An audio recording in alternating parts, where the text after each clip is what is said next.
Hello and welcome to the Digital Digest, your weekly breakfast of insights, tips and tricks and general information that will help anyone trying to move things forward in this digital world of accounting. This show is sponsored by FreeAgent, the upcoming software in the small business space that has, started to push the boundaries against Xero, QuickBooks Online and Sage Business Cloud, and nominated year after year as the friendliest accounting software. So if you want a friendly accounting software, you know where to go. The show is also brought to you by the Digital Disruptors and SB Digital, both of which are pushing the boundaries in this digital accounting space. I'm your host, and this episode is on basically the digital disruptors and recognising those that are pioneering in this space as nominated by you lot, those that are on LinkedIn that put forward those they thought were, making a difference in tech. And luckily I am joined today by Leigh Stallard from Nomad Video, who can kind of delve into a little bit about what he's been doing in the tech space and I guess what it is to be a digital disruptor. So, Leigh, thanks for joining today. Give us a little bit about you. You're welcome. Thanks for having me, Ryan. So I've been knocking about in the accounting tech space for quite nearly 20 years now. Started as a junior when I left school. Did an AAT route through an apprenticeship and knocked about some boxes of receipts for a little while. Stayed at that practice for about 10 years and then joined the early Xero UK team in about 2012. Spent a few more years there. Left there in 2019-ish. And then went to Soldo for a bit, Stargo for a bit. And I've just been quite fortunate, I think, in building up lots of different perspectives around this space. So I've seen it from the accountant's point of view, I've seen it from the tech vendor's point of view, and hopefully can kind of put that experience to some good use. Yeah, and you've decided, I guess, to go on your own and set up your own shop. And I guess why do that and why choose, well, relatively recently to start that? I think there's been a couple of sort of side projects and hobbies that I've developed over that 20 years or so. One of them was change management about 6 or 7 years ago, and started to build up a bit of expertise in that. And that was interesting because I always felt that software companies got really, really good at selling stuff, and accountants wanted to use it because they could see the benefit of it. But actually the people side of implementation was what held everything back and slowed it down. Separately to that, I've always quite liked making video and being creative and stuff like that. And that started kind of just a little bit before lockdown, actually. But when I had a bit of time on my hands in lockdown, I spent a bit more time on it. Making videos, creating stuff, always found it quite fun. And so I guess with those things, what I'm trying to do specifically with Nomad is try and do a little bit to sort of simplify the accounting tech marketplace. It feels like a very crowded and noisy space. And I think there's frustration on both sides for that. One, tech vendors struggle to be heard and kind of communicate what they can do really well.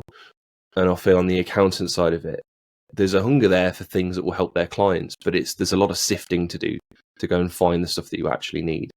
And I feel there's some work to be done to try and tidy that up and align it a little bit so that tech vendors can actually be found and accountants and advisors can actually find the stuff that they need quite quickly, Yeah, and I guess also, as you touched on, make it stand out, right? There's a lot of noise, and it's how do you make people want to get involved? And definitely humour has been what I've seen that you do very well. I associated with you with the accounting meme before you decided to go on your own, and I know that now you are editing, I guess, the Digitals podcast and add even more humour to what we do. So yeah, no, definitely that.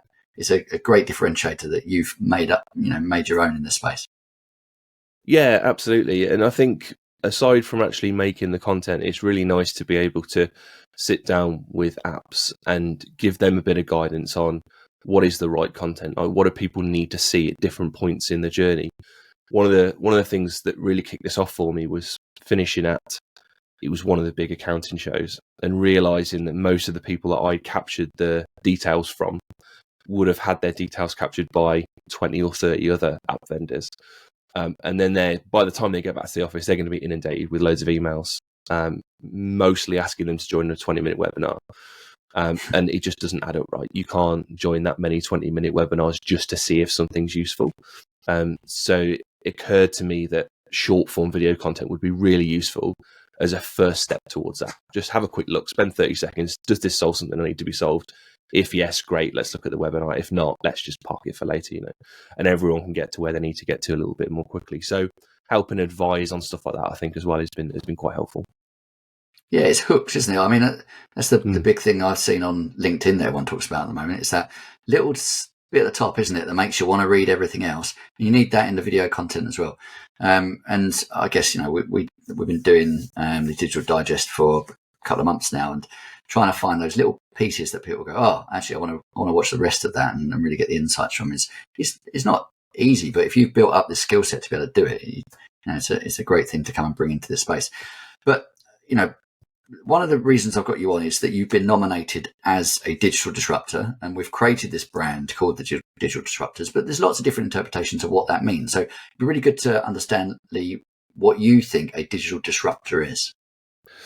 I'm sure there's as many definitions as people you ask about that, but the way I would look at it is it's just people that are willing to challenge the status quo for a good reason, right? Whether that's results for clients or performance or whatever, in the domain around digital tools and technology and things like that. I think it's people that, it's that old Apple quote, isn't it? That people that think different, they just want to use tools in maybe a different way than they were intended, with that single focus on the output in the end, right? So I'm going to hack things, I'm going to go about things in a different way to get to an end good result for my client. I think that's probably not succinct way to define it, but that's how I'd describe it. It's a very long version of the Apple quote. That's how I'd put that. But it was, but no, it's exactly that point. It's seeing a problem and getting frustrated by that problem enough to want to go fix it, and using tech as a way to do that. And as we've talked many times, tech is just an enabler. It's not it's not the fix. It's how do we utilize the tech, or how do we change the technology to work, I guess, in conjunction with human beings and what they do and how they think, to get the most out of both, the best out of both worlds.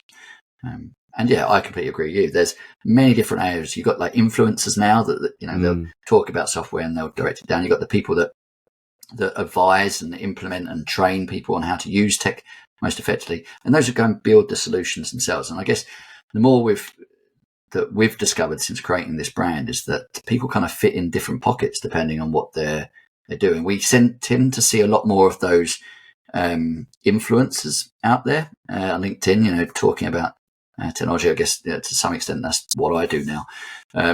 But yeah, we want to recognise a much broader spectrum, and those that have an impact and disrupt in many different ways. So why do you think people nominated you then, Leigh, as a digital disruptor? That's a great question. Probably by default, just because I've been knocking about for as long as I have. Really, I don't know. I think probably because I've got those different perspectives on things, seeing it from the accountant side and from the tech vendor side. It's really interesting because it's almost like two very different worlds colliding with those two spaces, where you've got the tech world that wants to move very quickly, very aggressive for growth, and then the accounting community, which, not to fall into the kind of mistake of going to stereotypes, but would be a bit more considered, a bit more methodical in what they do, and probably move at a slower pace than the app vendors would like them to.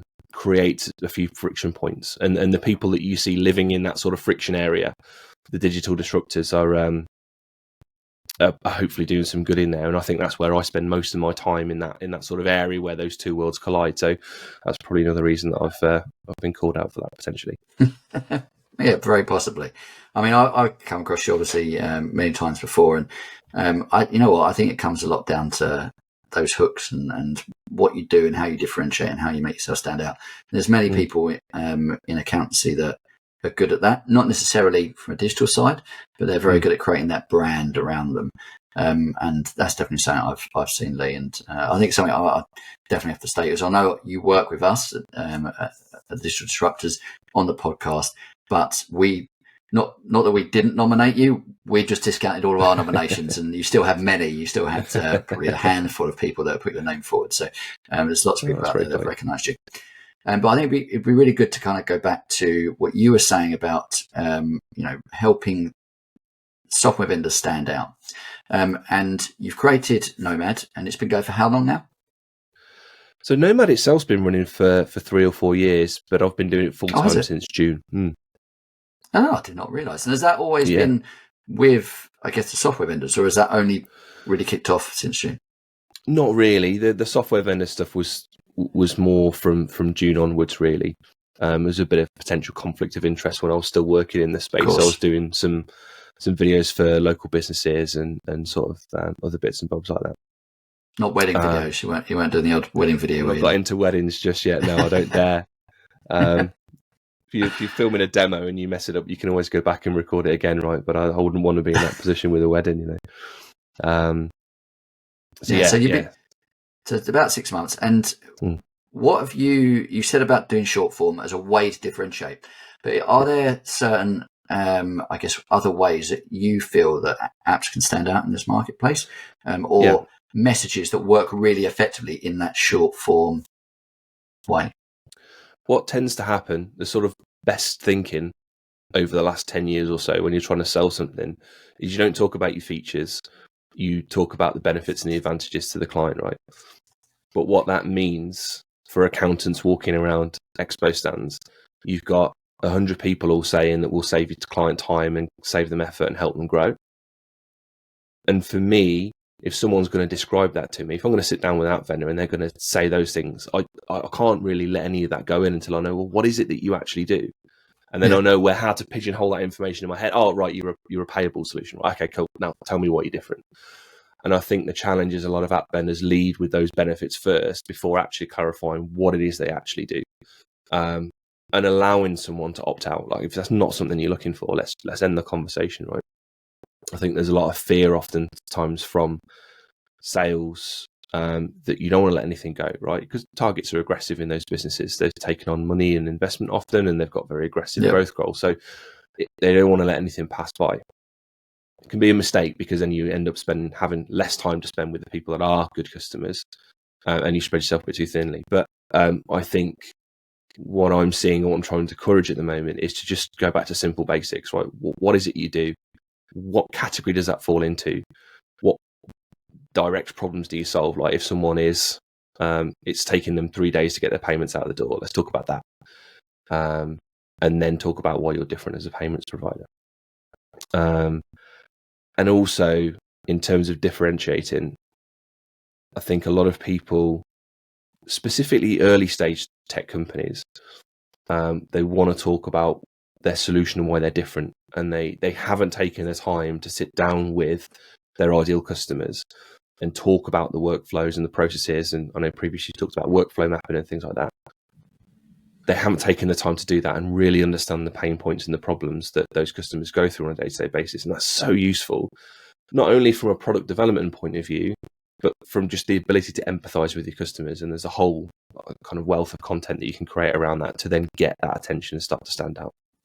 Definitely. Like process mapping is something that I probably learned only about 3-4 years ago, but it's so fundamental to what we do in digital transformation, but can be across anything. It's a visual tool that helps you understand actually what each step is. And I know lots of people can ingest information in different ways, but most of us will ingest things visually, and mapping things out in a way that you can see each stage where there's bottlenecks, or as you said, an idea of actually this is a complete pain point that we can solve, and that stands out, and we can market this is critical. So you're just yourself at the moment in Nomad. Any plans to grow further, to start dominating the world, Lee? Well, we're already starting to subcontract out some work to other agencies and sort of expand our capacity from that point of view. And I think that will continue as we go into 2024, because when we think about that challenge around tidying up that app accountant space, there's a lot of work to be done there, right? And a lot of people involved. And so I can't excuse me, I can't do it all by myself. So I think, we'll take on a bit more, probably not employees, spoken to way too many HR solutions and employment lawyers recently to want to take on employees at this stage. You only, I guess, at this point work with software vendors. Do you feel that you may start working with accountants in the future as part of Nomad? Yeah, it's an interesting thing when you niche down. The downside of that is often people think that you only work with those things, right? But I actually do work with some accountants. I've got a project coming up in January where we're doing a sort of a recruitment video, because that's often one of the biggest things in accounting, isn't it? Trying to hire people. And I thought was a really interesting use from their point of view of video to try and sell themselves to potential candidates rather than just the traditional use of selling through video to get leads and whatnot. So we're doing some stuff over there, and there's local business and things that I do some work for as well. So there's a lot more to it beyond just the SaaS thing. But obviously the riches are in the niches, apparently. Also the phrase goes. Yeah, definitely. So that's why I've sort of narrowed in that.